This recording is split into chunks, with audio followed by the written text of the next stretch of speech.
Olá, bom dia. Olá, bom dia a todos. Obrigada pela companhia aqui com a gente nessa manhã de domingo. Obrigado pela companhia. Vamos aos assuntos do RIC Rural de hoje. Produção de morangos em estufas, uma atividade doce e lucrativa. Hoje, com a variedade de dia neutro, ele fica o ano inteiro produzindo. A gente tem até 4, 5 produções grandes no ano. Ainda sobre os efeitos do frio, produtores de trigo terão uma redução na colheita deste ano aqui no Paraná, por causa das chuvas e geadas. A geada foi severa aqui, né? Pegou o trigo bem numa fase sensível, né? Fase da floração. Safra de grãos de 2023 deve ter produtividade 78% melhor do que nas colheitas anteriores. A umidade tem que estar padrão, a gente planta 2 ou 3 dias enquanto tem umidade boa e depois espera a próxima chuva, né? O controle localizado de insetos e plantas indesejáveis. O intuito era reduzir o uso de herbicidas e melhorar a qualidade de aplicação. Coisas da roça, você de casa no RIC Rural. No Sabor da Terra, deste domingo, a receita da maminha na crosta de sal. O programa RIC Rural já começou.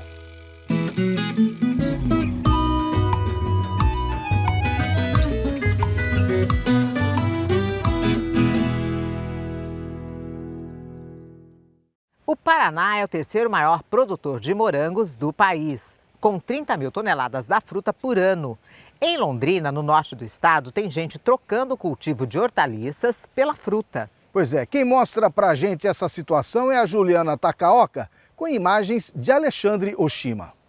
Foi-se o tempo em que morango só tinha no inverno. Nessas estufas de Londrina, no norte do estado, tem produção o ano inteiro. Aqui há 3 variedades da fruta: Albion, San Andreas e Monte Rei. Todas são do tipo chamado dia neutro, que produzem em todas as estações do ano e foram trazidas da Espanha. Antigamente, a variedade mais comum que a gente encontrava na região era de dia curto, né? Então ele só produzia muito no inverno. Hoje, com a variedade de dia neutro, ele fica o ano inteiro produzindo. A gente tem até 4, 5 produções grandes no ano. Antes de investir na cultura do morango, a família Koyashiki tinha uma granja e plantava alface hidropônica neste mesmo local.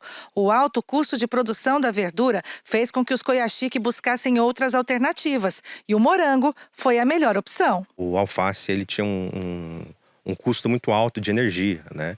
E o morango ele veio com praticamente, se você competir entre os dois, colocar na balança, o custo da energia com o morango é quase zero, né? A estrutura foi toda aproveitada para fazer o cultivo suspenso, usando as mesmas bancadas. A produção de morangos semi-hidropônica começou há 3 anos e só não pode ser chamada de orgânica porque utiliza sais no substrato. Fora isso, o controle de pragas é todo biológico, sem agrotóxicos. Na verdade, tem alguns empecilhos, né? Algumas reivindicações que o orgânico necessita que eu não consigo atender, né?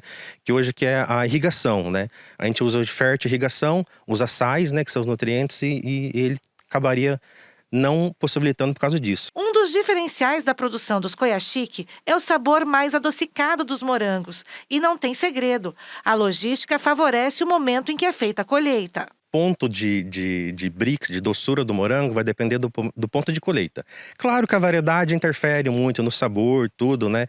Quantidade de sol e tal, mas o ponto de colheita é essencial. Por enquanto, a produção é feita em 5 estufas e é voltada para o consumidor final e também sorveterias. O Paraná é o terceiro maior produtor de morangos do Brasil, com 30 mil toneladas. São José dos Pinhais, na região metropolitana de Curitiba, é quem mais produz.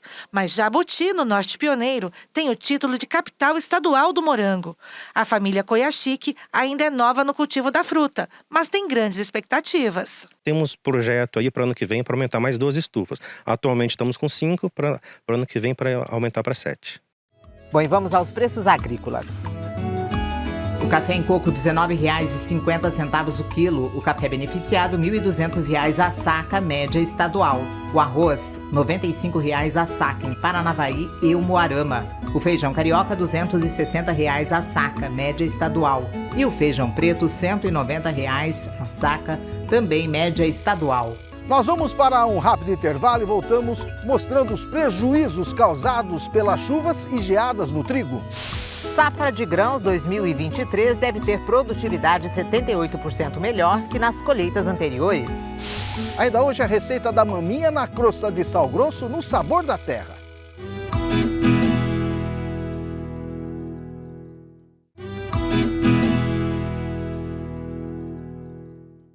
Estamos de volta e agora você vai ver que produtores de trigo terão uma redução na colheita deste ano aqui no Paraná. Isso porque a geada e a chuva causaram prejuízos em muitas propriedades. Acompanhe.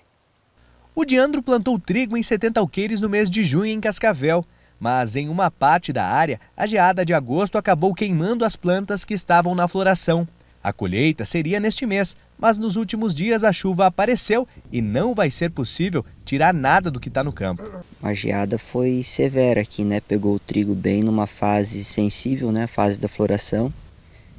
Esse talhão aqui, por ser um material precoce, ele já estava na flor nessa época e acabou comprometendo aí praticamente 100%. Vamos ter que passar agora com acionar o seguro, já foi acionado o seguro. E vai ter que passar a máquina para saber o que vai dar, mas não compensa colher.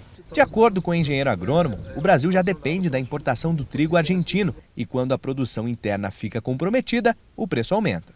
O trigo necessita, na época de maturação do grão, poucas chuvas. Então, decorrente disso, nós vamos ter uma perda excessiva nessa cultura, ficando ainda mais dependente da importação, principalmente da Argentina. O Paraná e o Rio Grande do Sul são os estados responsáveis por aproximadamente 85% da produção de trigo do país. Para este ano, a estimativa é de uma safra recorde de mais de 9 milhões de toneladas. Só o Paraná deve colher cerca de 4 milhões. Para que a boa safra não seja comprometida, a expectativa do produtor é aumentar a produtividade para conseguir tirar mais trigo do campo. Para a gente produzir esse trigo é um valor alto, o custo de insumos é bem elevado, né? Então, se a gente vender barato, a gente sai no prejuízo. Agora vamos para uma boa notícia. Na região oeste já é tempo de plantar e os agricultores estão aproveitando o bom tempo para semear a soja e estão animados com a futura colheita. A expectativa, de acordo com o DERAL, o Departamento de Economia Rural, é de que a produtividade da safra 2023 seja 78% melhor que a anterior. Vejam só. Após vários dias de chuva, o tempo abriu e as máquinas já começaram a trabalhar. O produtor rural da região de Toledo, Adriano Vivian, disse que é preciso uma logística para evitar as perdas, já que eles estão preocupados com o fenômeno Laninha. A gente está tentando aproveitar as primeiras chuvas, porque pode faltar lá na frente, né? E daí, claro, tem todo aquele protocolo a ser seguido, a umidade tem que estar padrão, a gente planta 2 ou 3 dias, enquanto tem umidade boa e depois espera a próxima chuva, né? Ou planta na véspera da chuva, da nova chuva. As cidades de Cascavel e Toledo deram o pontapé inicial no plantio de soja. A região representa 20% da produção total do Paraná. São 521 mil hectares plantados. Um aumento de apenas 1%, porém migrando das lavouras de feijão e milho principalmente com uma redução de 15% na sua área, já era insignificante, e reduz mais ainda, fundamentado principalmente pelo problema da cigarrinha na nossa região. A safra de soja no Paraná deve chegar a 22 milhões de toneladas, um recorde, um aumento de 80% se comparado com o ciclo anterior. Essa projeção só ilustra como a produção do sul do país poderá impulsionar a colheita nacional. É claro, se o clima colaborar. Olhando, né, as estimativas de clima para a próxima safra 22-23, um clima melhor, né? Então chuvas melhor distribuídas ao longo dos períodos. Então provavelmente isso daí vai influenciar na produtividade, né? A produção brasileira está estimada em 271 milhões de toneladas. Essa deve ser a maior colheita já registrada na produção de grãos do Brasil. O Adriano deve plantar uma área de 600 hectares. A expectativa está alta, mas ele mantém os pés no chão. Algo em torno de 60 a 65 sacas por hectare, não mais do que isso. Por causa da laninha, né? Não dá para esperar mais do que isso. Olha, a expectativa no setor do agro é de uma safra recorde. Tomara que o tempo ajude, né, Rosa? Pois é. Bom, e o trigo volta a subir no mercado internacional por problemas lá na Rússia e a Ucrânia. Vamos às cotações. O milho, R$ 75,00 a saca em várias praças do estado. A soja, R$ 163,00 a saca, com poucos negócios sendo realizados. O trigo, R$ 91,00 a saca em várias praças do estado. Em Cascavel, R$ 95,00 a saca do trigo. E a tonelada da raiz de mandioca, R$ 965,00, média estadual no Paraná. O melhor preço do estado em Paranavaí, R$ 985,00 a tonelada da raiz de mandioca. E chegou a hora do Coisas da Roça.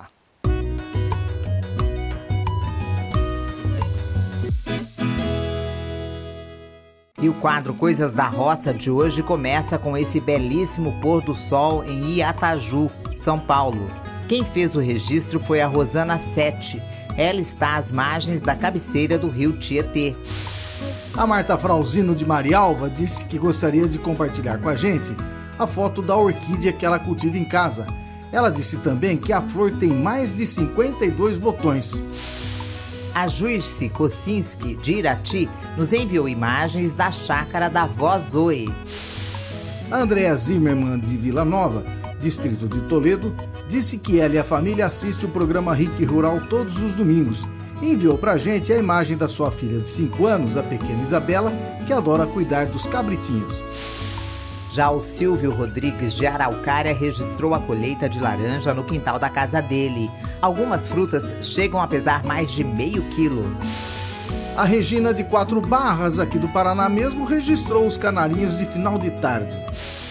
O João Montoya, de Jussara, disse que também é fã do programa. Não perde nenhum domingo e registrou alguns momentos na propriedade da família, especialmente para nos enviar. O Newton Martins, de Curitiba, enviou pra gente imagens da horta que cultiva na sua casa, no Centro Cívico. Obrigado, Newton. O André Rojek, de Guaratuba, enviou a foto do quintal da casa dele e disse que tem banana, mamão, maracujá e várias outras frutas, tudo orgânico. A Isabel Lopes, de Cascavel, enviou a imagem da primeira florada da orquídea dela. O Kleber Carlesso, de Pinhais, enviou imagens do Sr. Cove na sua plantação de cebolinha. Nos contou que antes só plantava mato, mas que agora, com as cebolinhas, consegue até vender para alguns restaurantes da região. O Marquinhos de Maringá mandou pra gente essas fotos do pé carregado de cerejeira da casa dele. O Marquinhos disse que ele e a família não perdem um programa RIC Rural. Obrigado, Marquinhos.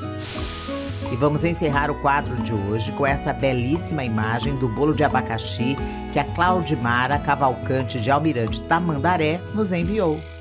Participe do Coisas da Roça, você também registre um momento bacana da área rural ou de uma imagem que você acha bonita e mande a sua foto ou vídeo para o nosso WhatsApp, que é 44 99855 8787.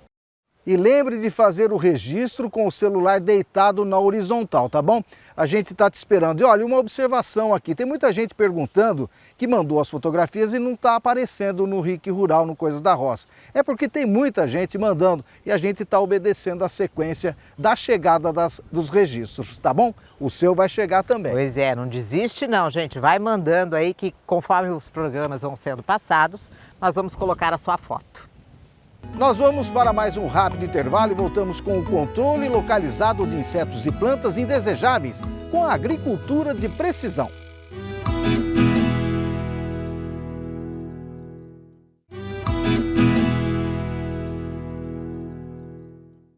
Estamos de volta e dando continuidade ao programa de hoje. Agora você vai ver como é importante controlar de forma localizada insetos e plantas indesejáveis através da agricultura de precisão. Acompanhe.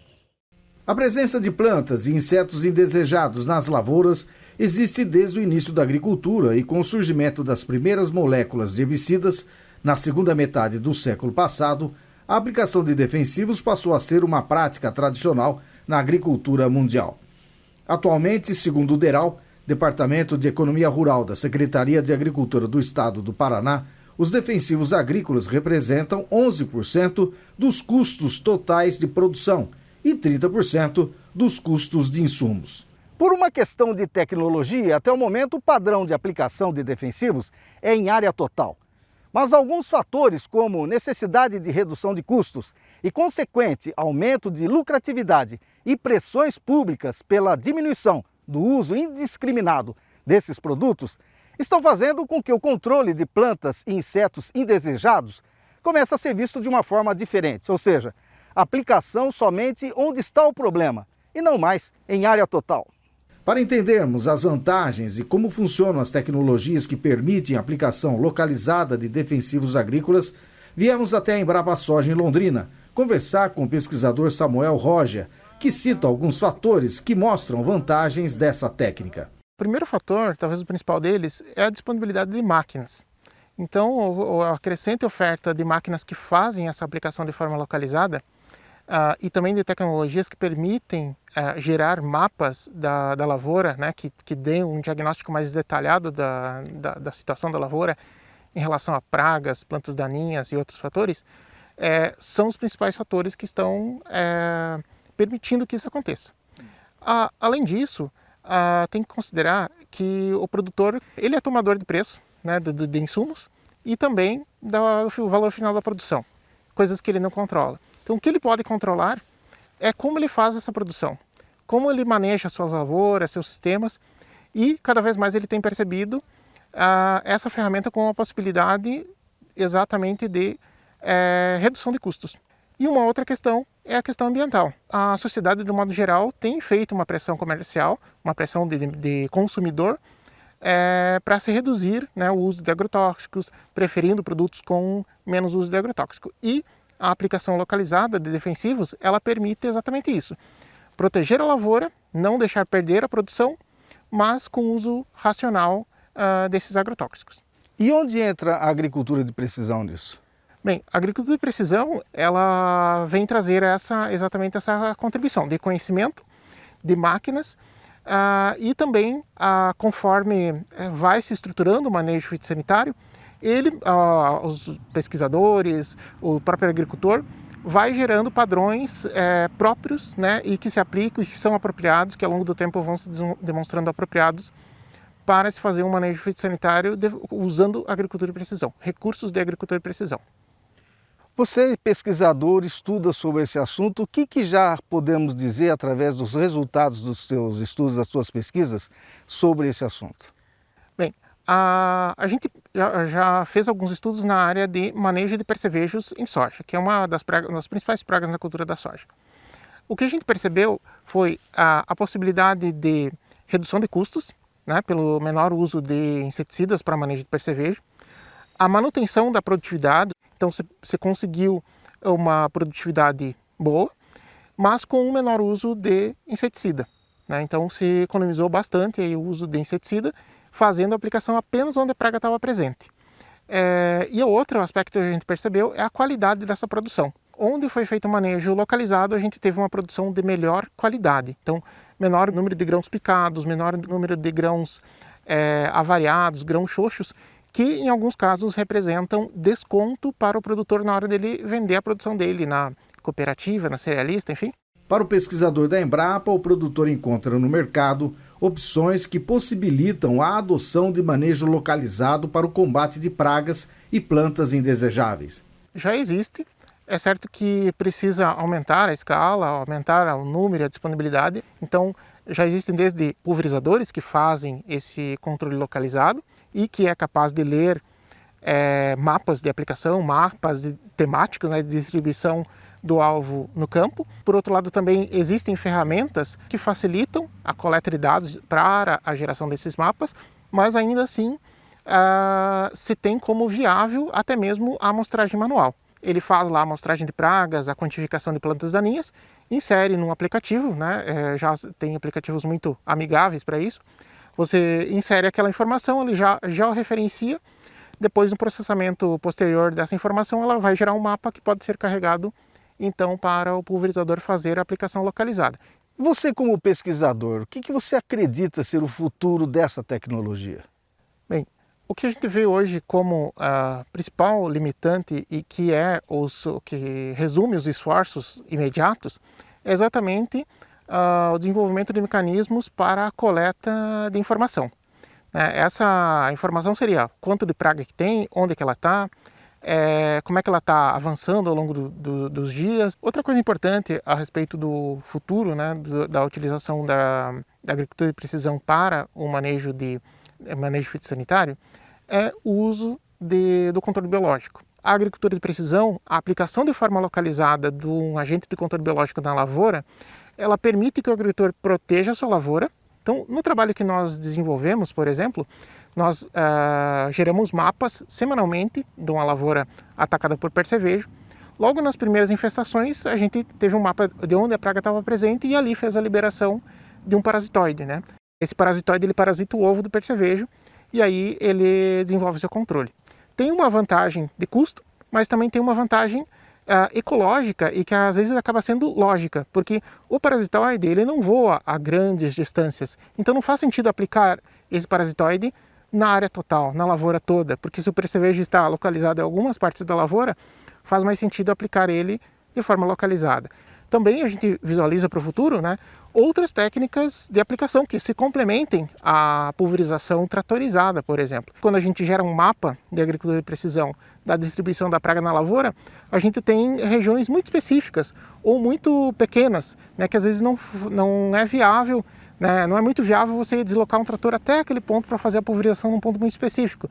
E às vezes aí entra então a liberação com drone, seja a liberação de um agente de controle biológico, ou então até mesmo a pulverização em pontos específicos. A gente vê muito a integração dessas tecnologias.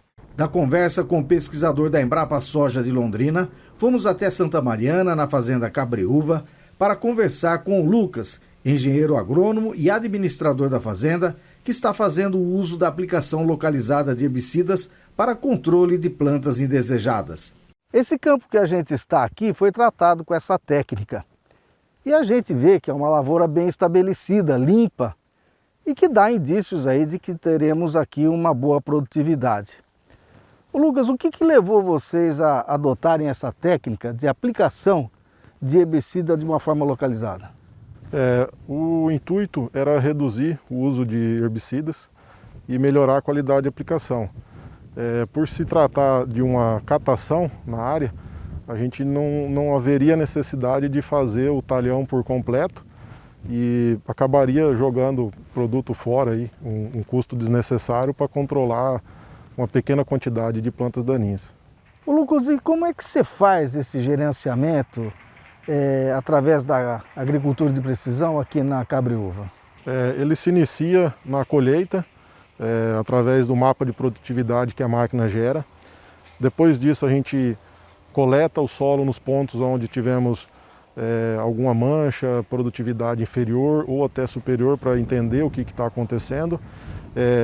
É gerado um mapa que vai para um trator com sistema de taxa variável. A gente faz aplicação de corretivos, adubação em alanço, atendendo esses pontos, essas necessidades. E o que faltava era essa parte do herbicida. A gente estava ainda defasado nisso e essa tecnologia veio ajudar aí e complementar o leque da agricultura de precisão aí. Você começou o trabalho esse ano e dá já para tirar alguma conclusão? Que números que você pode apresentar? O que já deu para mostrar? A gente começou esse ano essa tecnologia e já tivemos uma melhoria na eficiência dos produtos, que eles são aplicados somente aonde você precisa.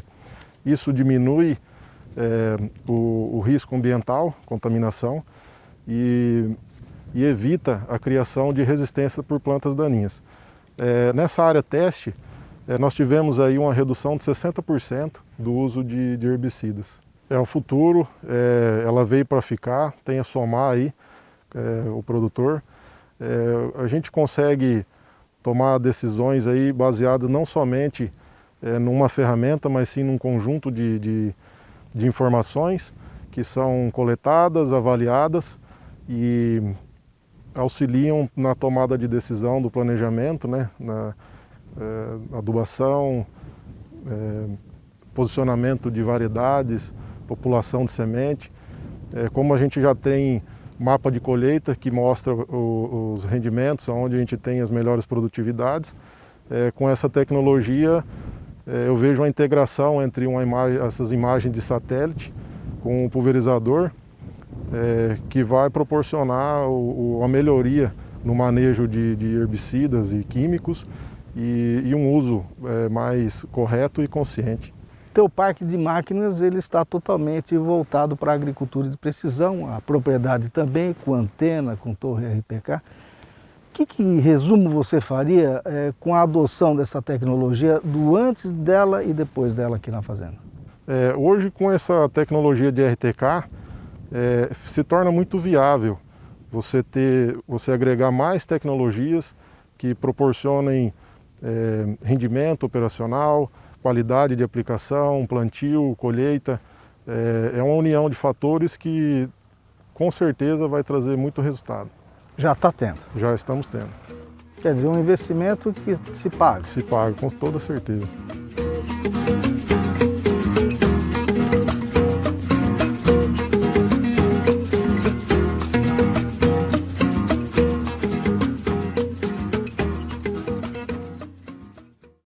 Olha, como vimos, com essa prática de se combater insetos e plantas de forma localizada, ganha o meio ambiente, o produtor reduz a quase zero o desperdício e, como consequência, ele tem mais lucro com a lavoura, que é muito bom, não é mesmo? Bom, e vamos aos preços da carne no Paraná. O suíno, R$ 6,50 o quilo, média estadual. Vaca gorda, R$ 265 a arroba em várias praças do estado. E o boi gordo, R$ 290 a arroba, média estadual. Nós vamos para mais um rápido intervalo e voltamos com a receita da maminha na crosta de sal grosso. Uma delícia, gente, no sabor da terra. E chegou a hora do sabor da terra.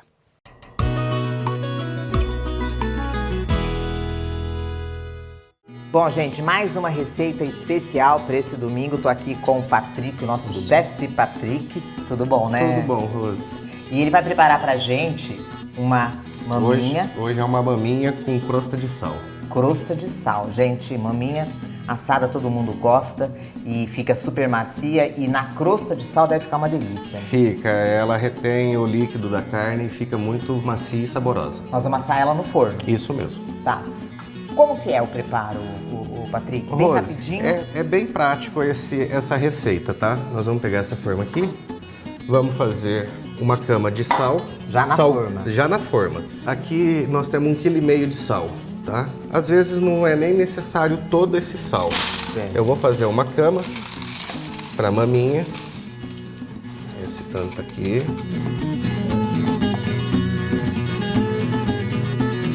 Coloca ela. Vou colocar ela e vou forrar por cima também. Às vezes a pessoa olha e fala, vai ficar muito salgada, tudo. Não, não fica, gente. Fica no ponto. Fica no ponto, ela vai criar uma casquinha e não vai deixar com que o líquido da carne saia da própria carne.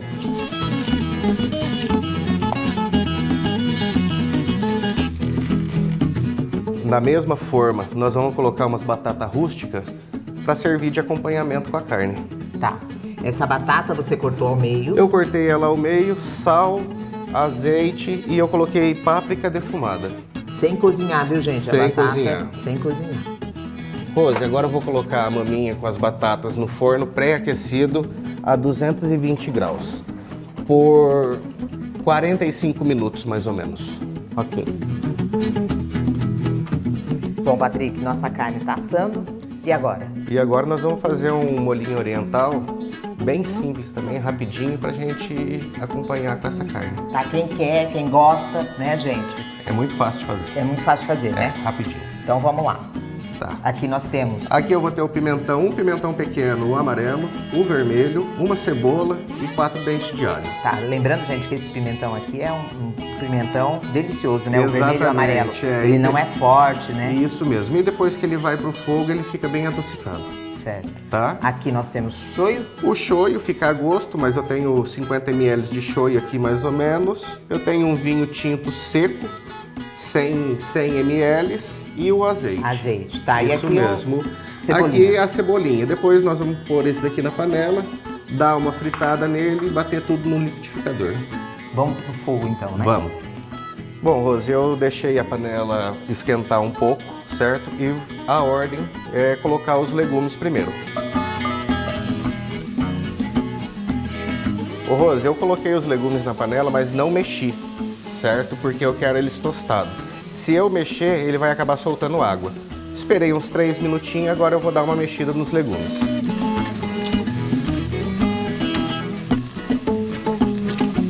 Ô Rose, então agora eu vou acrescentar um pouco desse azeite, tá? Ok. Aqui. Vou dar mais uma mexida. Pra limpar essa panela, tá vendo? E na sequência, eu já vou colocar o vinho. Você pode observar aqui os legumes aqui, ó, como é que eles estão. Vou acrescentar o vinho. 100 ml, né? 100 ml de vinho. Agora eu vou deixar esse vinho dar uma reduzida, para sair todo o álcool dele. E agora eu vou acrescentar o shoyu. Mais 2 minutinhos, eu desligo isso aqui, bato tudo no liquidificador e tá pronto. E o azeite? O azeite eu vou deixar para colocar no liquidificador. Pronto, Rose, finalizado o tempo de fogo, agora nós vamos colocar toda essa mistura no liquidificador e vamos pôr para bater. Vamos acrescentar o azeite, o restante do azeite que não foi colocado na panela. E aqui eu tenho um pouco de cebolinha.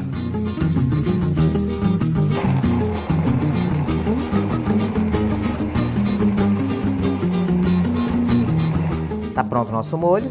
Rose, esse daqui ele ficou agridoce por conta do adocicado do pimentão. Tá. Quem gostar de um pouquinho mais de sal, acrescenta. Eu não acrescentei por conta do shoyu. Certo, o shoyu já tem sal, né? O shoyu já tem sal. Certo.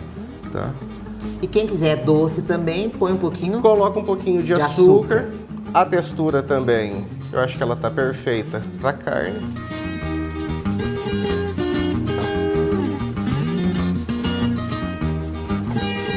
Aqui nossa carne. Depois de uns 50 minutos mais ou menos, tá? Eu vou deixar ela uns 10 minutinhos aqui descansando para depois eu fatiar.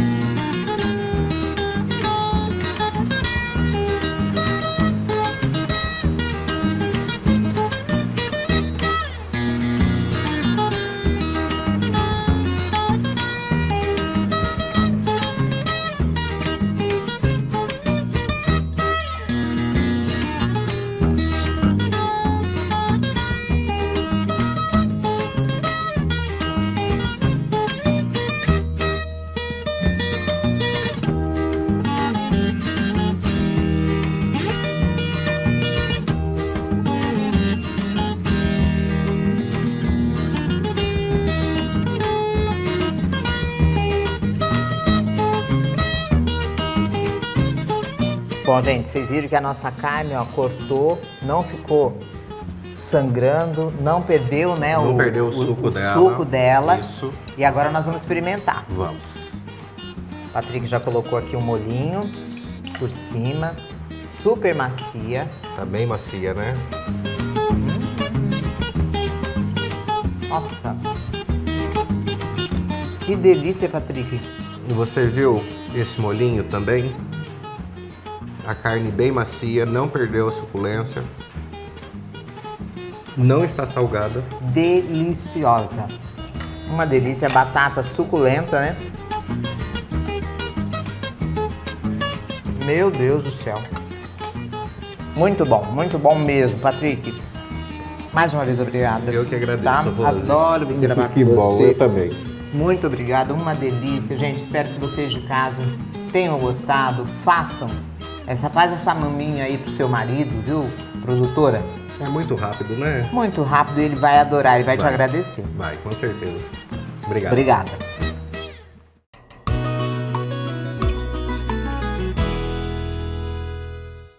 Olha, dessa vez eu não acompanhei a receita. Não ficou salgada essa? Ficou uma delícia, Sérgio. Como eu disse, né, Renato?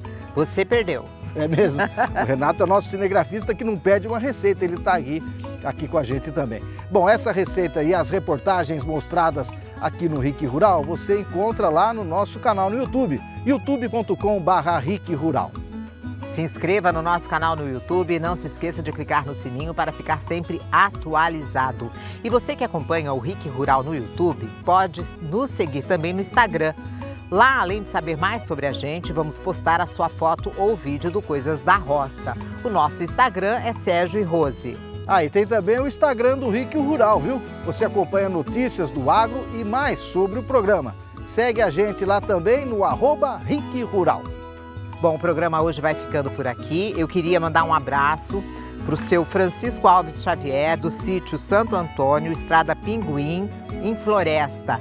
Seu Francisco, a sua filha disse que o senhor não perde um programa. Eu fiquei muito feliz e queria agradecer ao senhor, tá? Um beijão para o senhor, seu Francisco Alves Xavier, do sítio Santo Antônio. Muito obrigado, seu Francisco. O programa de hoje vai ficando por aqui. Para você, uma boa semana e até domingo que vem. Obrigada pela companhia. Gente, hoje está um frio aqui no sítio, mas é assim mesmo, né? Até o próximo programa. Até lá.